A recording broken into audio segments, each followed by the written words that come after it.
আসসালামু আলাইকুম প্রিয় দর্শক। গরমে অতিথি আপ্যায়ন বা আদর, বেড়ে যায় শরবতের কদর। কেউ এলো, মনে হয় একটু শরবত করে দিই, অথবা নিজেরাও বাইরে থেকে এসে মনে হয় একটু শরবত করে খাই, শান্তি পাবো।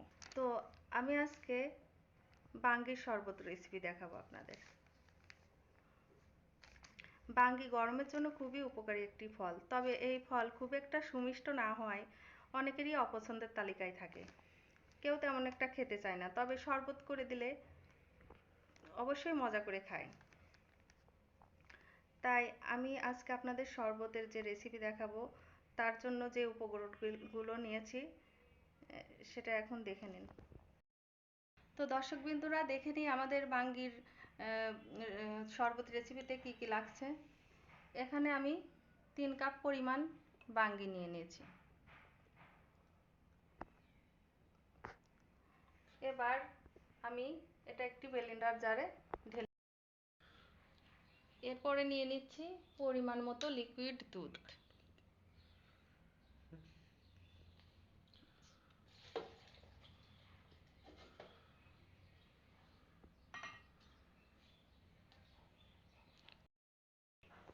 এবার আমরা শরবতের জন্য পরিমাণ মতো পানি দিয়ে দিব।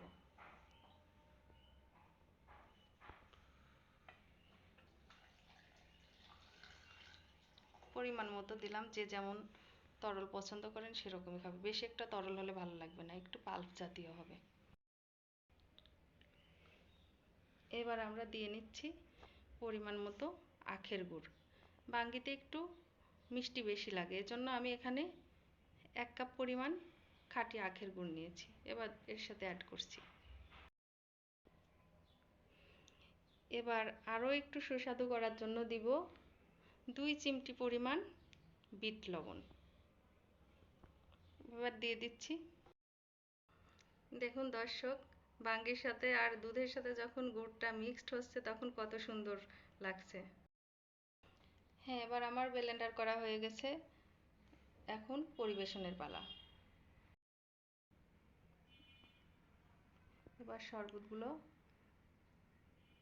জুসের গ্লাসে ঢেলে নিচ্ছি।